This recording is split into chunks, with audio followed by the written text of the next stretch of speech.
Olá, meus amigos, eu espero que estejam todos bem.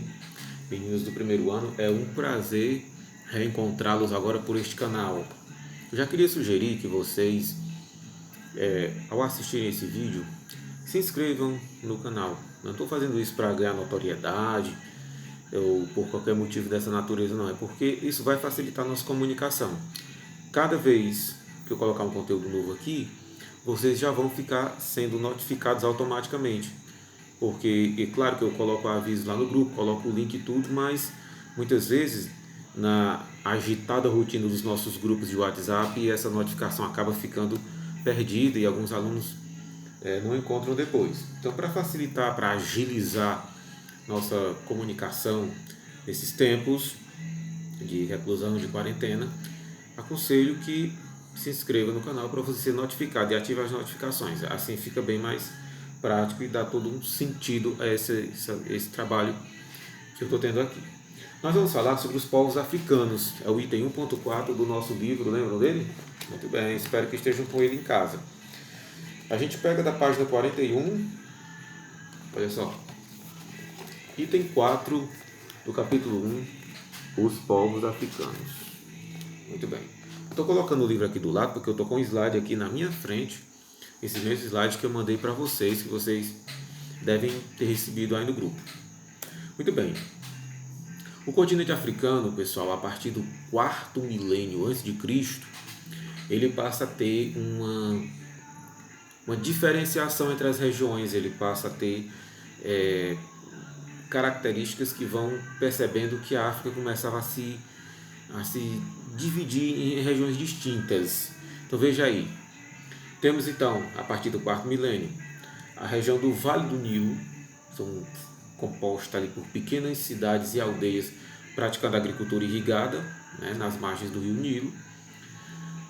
Temos a região da Núbia, com grupos ainda seminômades, claro que tudo isso vai mudar, vai evoluir com o tempo. A região da Etiópia, com grupos que praticavam agricultura e pecuária. E a região subsaariana, caça e coleta, né, ainda comunidades ainda vivendo basicamente do nomadismo, praticando ali a caça e a coleta. E o norte da África com rotas comerciais estabelecidas por meio do mar Mediterrâneo. Esse norte da África ele vai sempre estar muito ligado a essa questão do comércio por conta do mar ali pertinho. Então isso facilitava muito a comunicação, o acesso a outros povos. Tá? Então essa diferenciação que vai começando a existir no continente africano a partir do 4º milênio antes de Cristo. Então já é um primeiro passo para surgirem os impérios e as civilizações africanas. O Vale do Nilo, que está no nosso livro lá na página 42. Bom, os egípcios, e agora a gente vai falar deles especificamente a partir desse ponto, eles, vamos dizer assim, que eles moldaram, eles lançaram as bases da cultura deles observando a natureza, observando o rio Nilo especialmente, era o principal elemento natural para esses povos, era o rio Nilo. Então eles aprenderam muito, acabaram, como é que eu posso dizer, eles acabaram entendendo o que tinham de fazer para sobreviver ali, observando o rio. Então o que eles observaram? Observaram que o rio tinha cheias regulares, o comportamento das águas era muito regular ao longo do ano, permitindo inclusive que eles dividissem o ano em 3 estações, cada uma com 4 meses. Essas estações eram a estação das inundações, era o período em que o rio subia, né, as águas do rio aumentavam, era aquele momento em que o rio banhava suas margens. A estação da semeadura, né, logo depois da cheia, quando as terras ficavam molhadas e fertilizadas, era o momento de plantar, né, de semear. E a estação da colheita, né, depois da semeadura, as plantações iam crescer e ia chegar a hora da colheita. Depois da colheita, voltava para o início do ciclo com uma nova cheia que era esperada todo ano e acontecia, via de regra, né? O rio Nilo ele tem uma característica diferente dos rios Tigre e Eufrates, ele é um rio muito regular, né? Isso beneficiou, logicamente, os egípcios. A agricultura irrigada que eles desenvolveram, ela era, vamos dizer assim, mais estável, né? do que aquela agricultura da Mesopotâmia por conta do comportamento do rio Nilo. Tá certo? Então o sistema de irrigação foi criado pelos egípcios, que foi criado pelos egípcios, ele baseava-se na captação de águas do rio Nilo durante as cheias e no seu escoamento para as plantações. É o mesmo princípio também daquele sistema de irrigação lá da Mesopotâmia, com a diferença, no caso aqui, que é exatamente o comportamento do rio, né? A estabilidade, né, do comportamento do rio, que permitiu aos egípcios, logicamente, uma previsibilidade e, consequentemente, um maior controle do uso dessas águas, da produção de excedentes, né, de toda essa agricultura que foi fundamental para que o Egito surgisse, se tornasse a civilização e o império. Então, o Egito Antigo, a partir da página 42, temos lá o Egito Antigo. A configuração da região ao longo do rio Nilo se deu a partir de 3.300 a 3.100 a.C. Agora nós estamos falando de um ponto específico da África, uma área específica, que é a área do Vale do Rio Nilo. É aquela área percorrida pelo Rio Nilo. O Rio Nilo é o maior rio do mundo em extensão, porque em volume de água é o nosso rio Amazonas, tá? Mas em extensão é o rio Nilo, são mais, se eu não me engano, mais de 5.000 quilômetros que ele percorre, desde a sua nascente até ele desaguar no mar, né?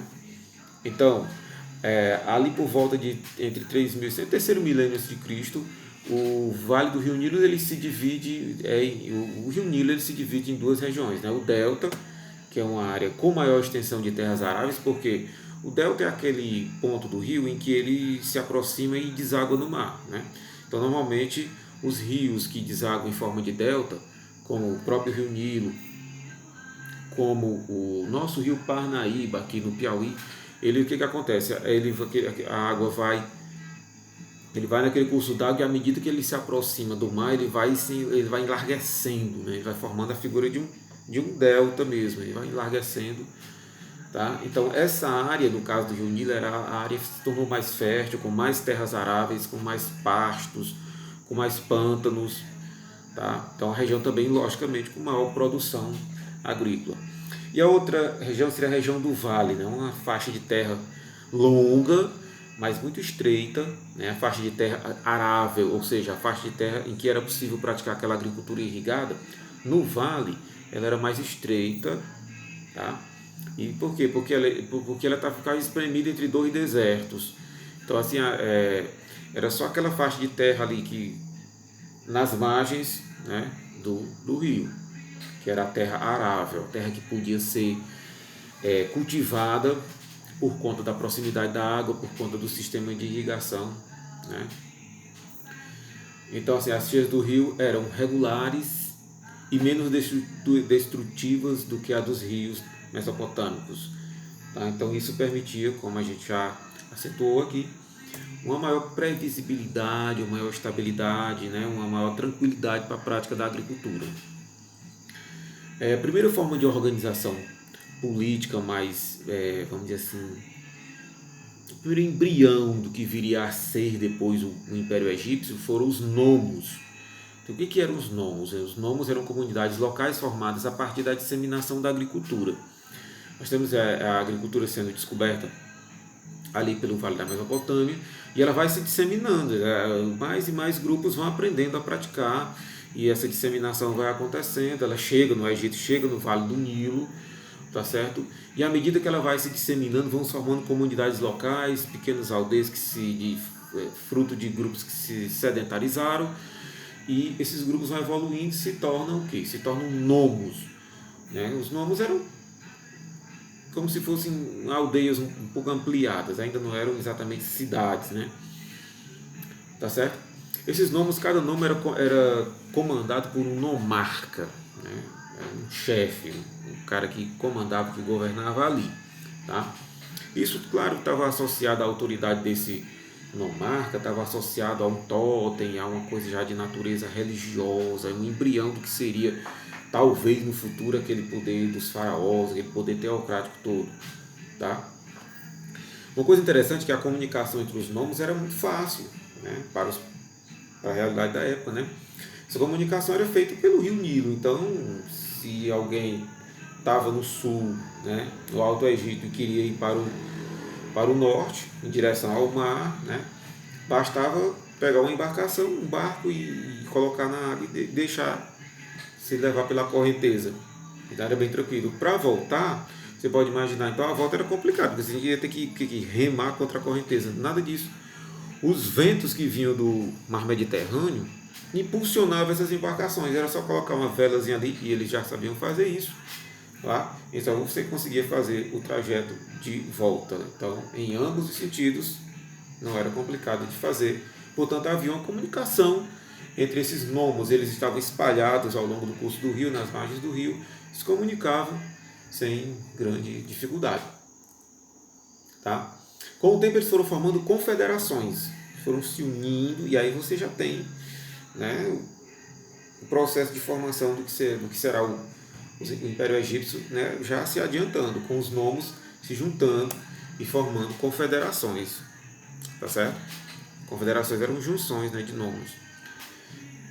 Bom, a centralização, né, do Estado egípcio, ela se dá no final do quarto milênio antes de Cristo. Tá? Final do quarto milênio. Essa centralização, tá, ela ocorre quando os nomos todos passam a ser comandados por um governo centralizado. Tá bom? A forma desse governo é uma teocracia. O que é uma teocracia? É um governo onde a organização política está vinculada e subordinada às autoridades religiosas. É um sistema de governo onde o governante ele se legitima, né, em cima da ideia de que Deus o escolheu para governar, ou de que ele de alguma forma participa da divindade, ele é um Deus. Era o que acontecia no Egito. Então o faraó, que era o que se tornou a figura, né, central do governo, ele deliberava sobre todas as atividades da sociedade, ele tinha o seu poder atingindo todos os setores sociais. O cara era o cara mesmo, ele era uma divindade, ele governava tudo ali, e ninguém era nem besta de desobedecer e questionar o poder dele.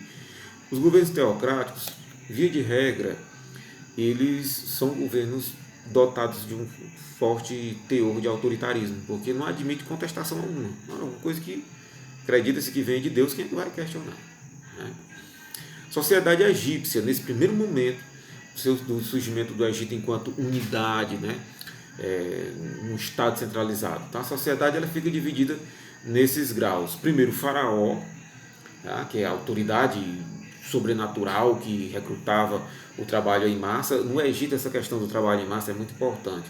Para realizar aquelas grandes obras que ficaram, né, os monumentos, entre eles as pirâmides, o faraó precisava arrebanhar a mão de obra dos camponeses, que eram a maioria da população, os felás.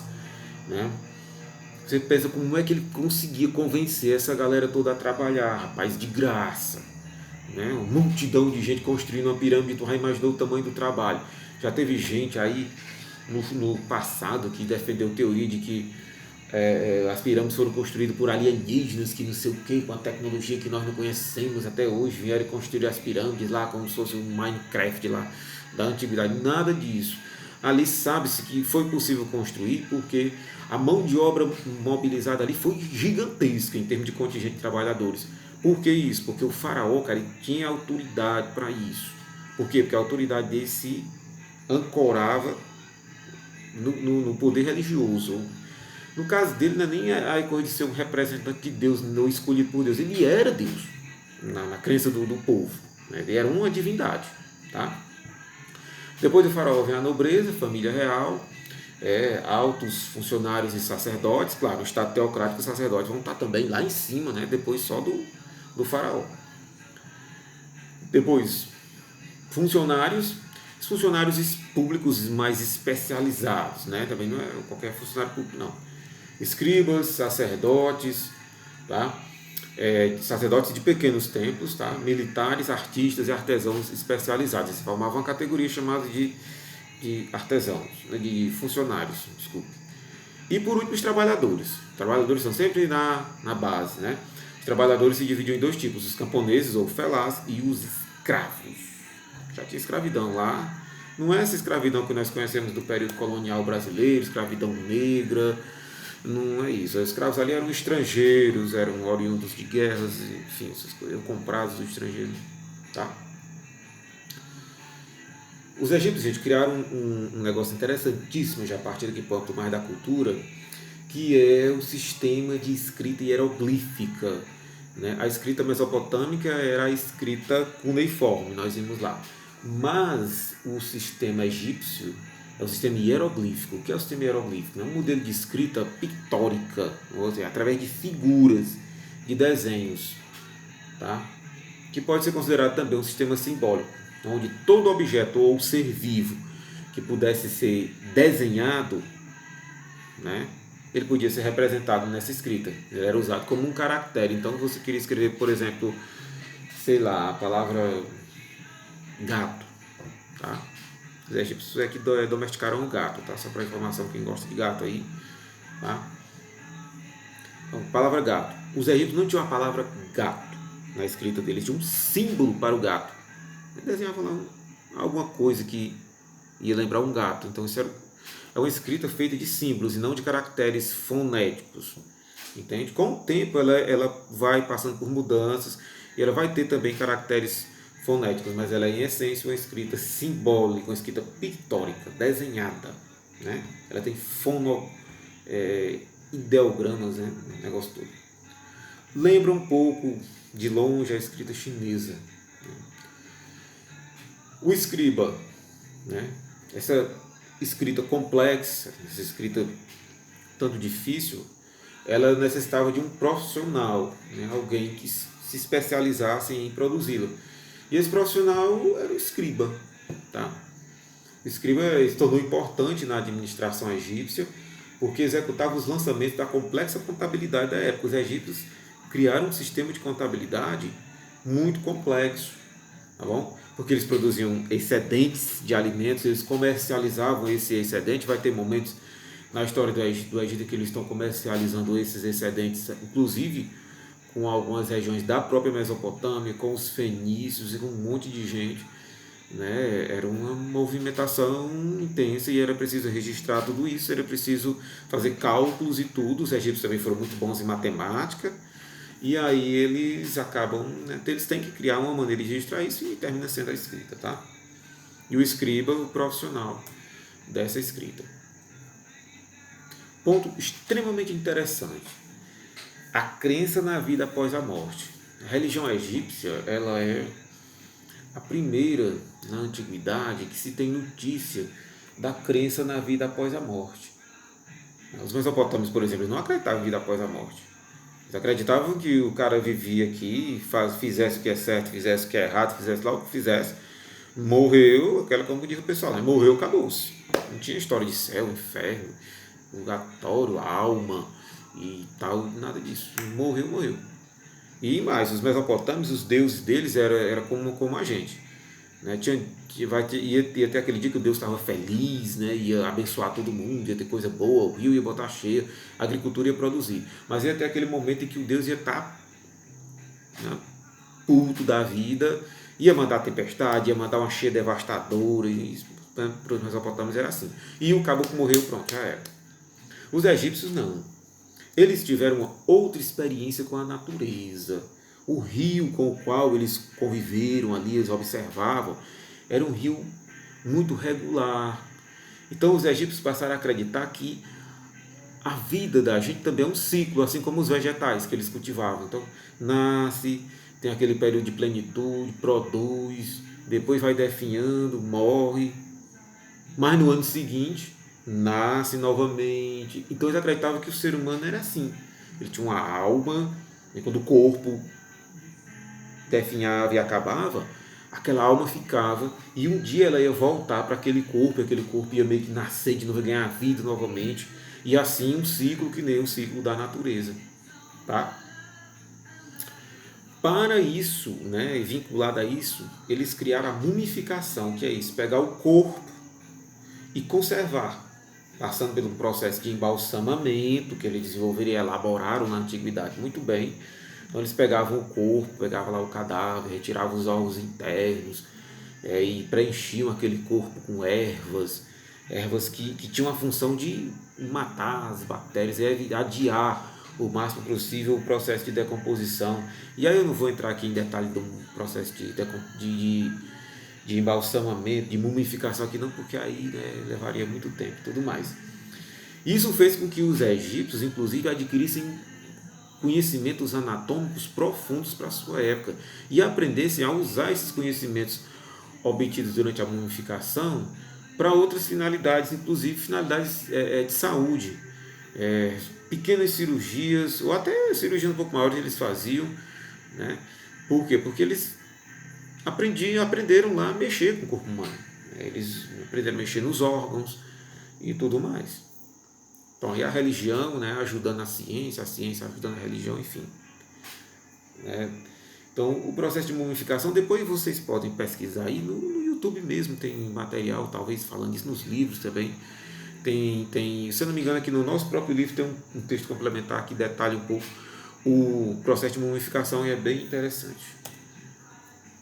Aí vem o período dinástico inicial, né? O período dinástico inicial, o período que o Egito começa a ter rei, né? Começa com a primeira unificação dos nomos, ocorrida por volta de 3100 a.C., quando a Confederação de Nomos do Sul marchou para o norte, tomou a cidade de Mênfis.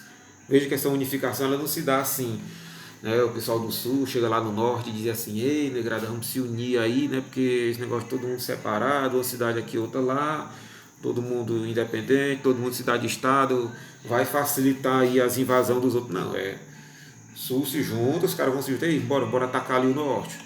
Né? Os caras lá têm uma agricultura boa e tudo, tem mais água do que não, bora lá. E aí junta todo mundo, chega lá no norte, toma a cidade de Mênfis. Aí uma unificação, né, uma força. Então o poder foi centralizado nas mãos de um único soberano chamado Narmer. Né? Traduzindo, significa o Senhor das duas terras. Agora, o Senhor do norte e do sul, ali do Vale do Nilo. Beleza? E a gente entra, então, na fase do Antigo Império. E vai de 2686 a 2040 a.C. Período de forte centralização, defesa das fronteiras, porque o Egito ele era ali espremido dentro do deserto e ficava uma galera ali tentando entrar, tentando tomar aquele negócio. Veja que os desertos ao redor ficavam olhando e diziam assim: rapaz, os caras têm água, os caras produzem agricultura, se a gente quiser comprar alguma coisa deles vender muito caro, vamos tomar isso aí para nós, vamos invadir ali. Então foi preciso fortalecer as defesas das fronteiras para evitar essas constantes tentativas de invasão. E aproveitando essa defesa das fronteiras, eles também expandem seu território. Né? É aquela coisa, né? Você tem sua fronteira aqui, o vizinho tenta invadir, você vai lá, não deixa, e dá ali um ensopapo no vizinho, aproveita e toma um pouquinho da terra dele também, para ele criar juízo e não querer mais lhe atacar. Né? Então, funciona mais ou menos assim.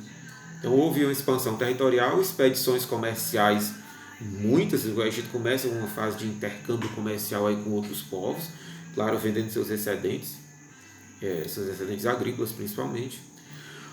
Ocorre avanços técnicos e científicos, né? Vários avanços técnicos e científicos importantes nesse período. A administração também ela se organiza bastante, com vistas a recolher impostos e controlar a força de trabalho. Lembra daquele negócio lá do faraó para construir as pirâmides e tudo, mobilizar uma multidão enorme mesmo. Então tudo isso se dá nesse antigo império, inclusive as pirâmides, aquelas que a gente vê na TV, eu vou falar nos livros, documentários, né? Kelps, Kefren, Miquerinos, elas foram construídas aqui no antigo império. Então estiagens, aí vem a crise, né? Vem a crise, estava tudo muito bem, mas aí acontece o quê? Estiagem. Cara, para o egípcio a pior coisa era a estiagem, porque ele era acostumado com aquele rio ali, com água o tempo inteiro. Ocorre uma seca, a casa cai. Então, estiagens que trazem consigo pestes, pelo amor de Deus, que nós estamos vivendo agora essa epidemia, coronavírus e tudo aí mais. E isso aconteceu no Egito, claro, não o coronavírus, outras doenças, né? No período de estiagem, aí assim, gente, quando a coisa está dando certo, ela está dando certo, mas quando começa a dar errado, vai dar errado mesmo. Então começa a estiagem, vem pestes, epidemias de doenças, aí vem as convulsões sociais, o povo se revolta, e o povo está passando fome, o povo se zanga, começa as manifestação não, começa a briga mesmo, né? Na antiguidade não tem essa história de manifestação não. E a anarquia, né? A coisa se bagunça totalmente. Aí é um período de forte de crise aí na história egípcia. Até eu vi o Médio Império, né? Quando chegam os reis da cidade de Tebas, né?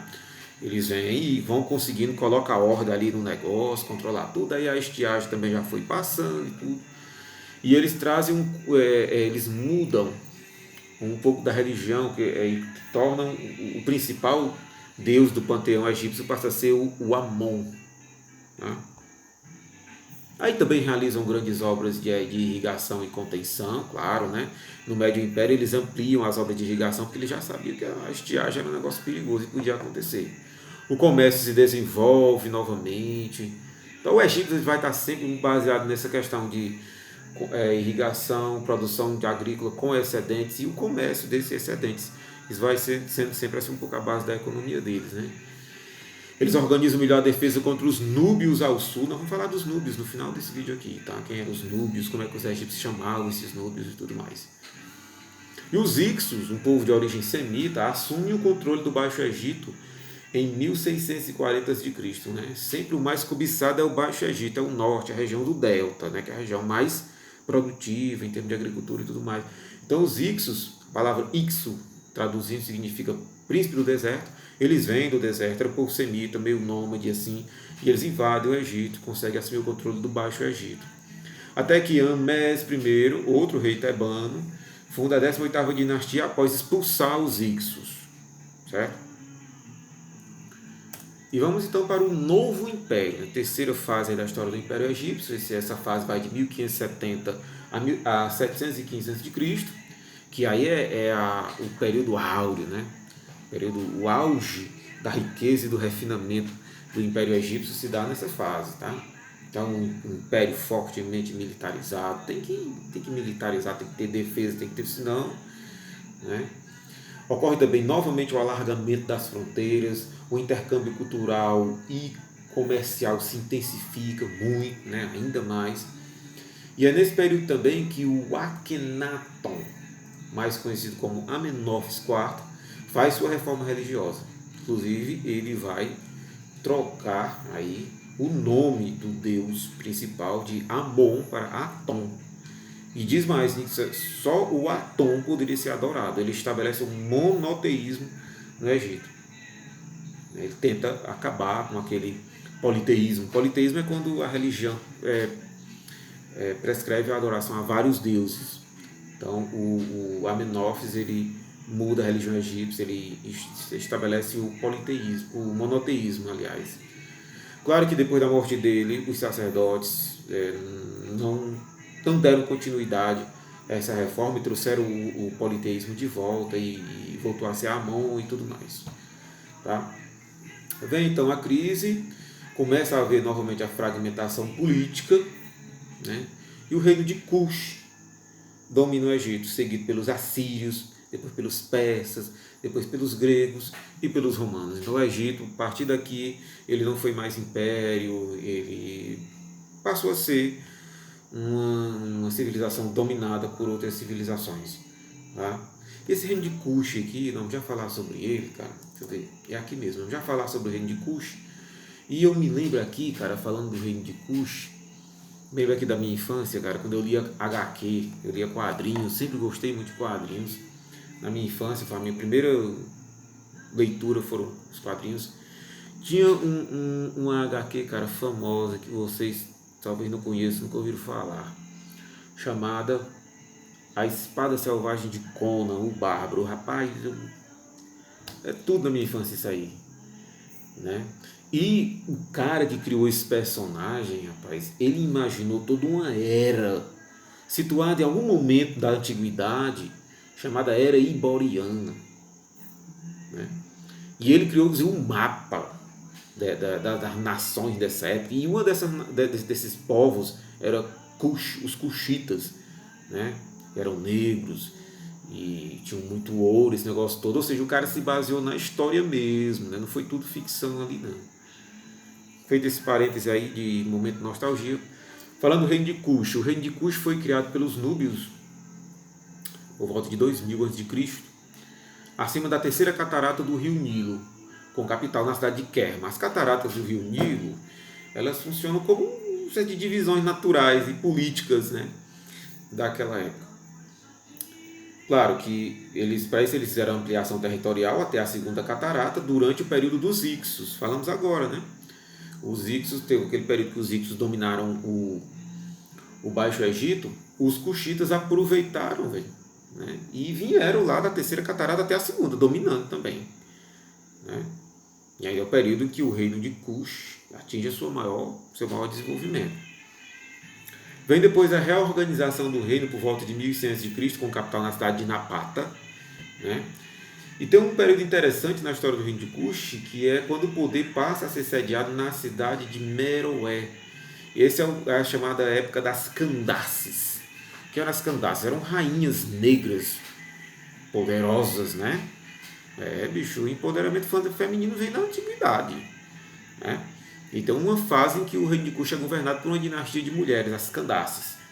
Destaque do reino de Cush era a sua produção de ouro, por isso que os egípcios viam de olho neles, tá? E eles caíram diante dos assírios em 663 a.C., tá?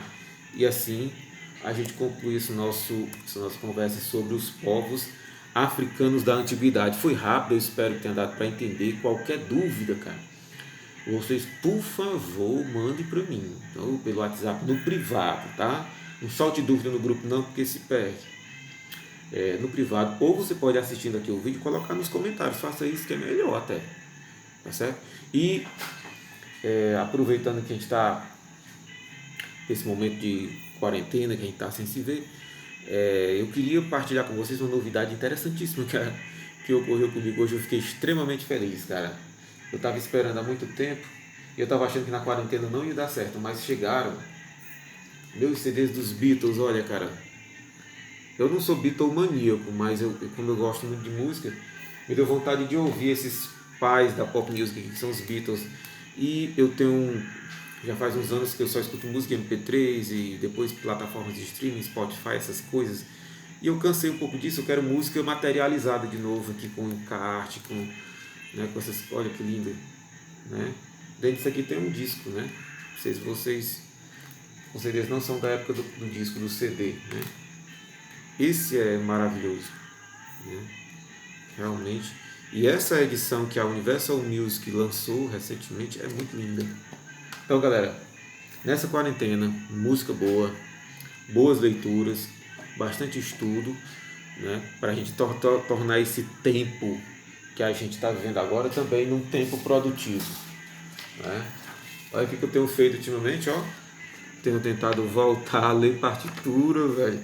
Houve uma época da minha vida que eu estudei música, estudei teoria musical, né, leitura musical, e estou voltando a tentar ler partitura novamente. Isso aqui é uma música, né, de um cara que eu tenho uma grande admiração por esse cara. Depois eu falo sobre ele. Depois, gente, fica em série de videozinhos para lançar depois. Inclusive um deles vai lançar música, né? A importância da música para a gente que estuda, né? Para a formação de uma cultura geral sólida, né? Que isso nos ajuda muito, muito, muito, muito, muito. E mais, se você conhece alguém que vai fazer vestibular esse ano, vestibular da UVA, já vai dando a dica. Eu vou colocar depois um vídeo aqui ou dois sobre a história de Sobral, tá bom? Isso aí você não acha em qualquer bodega do YouTube não, certo? Pessoal, obrigado, agradeço a atenção e vamos dar seguimento aos nossos trabalhos. Agora é o momento de vocês assistirem, colocar as dúvidas nos comentários e se inscrevam para você estar acompanhando tudo que eu for colocando aqui. Valeu? Até a próxima!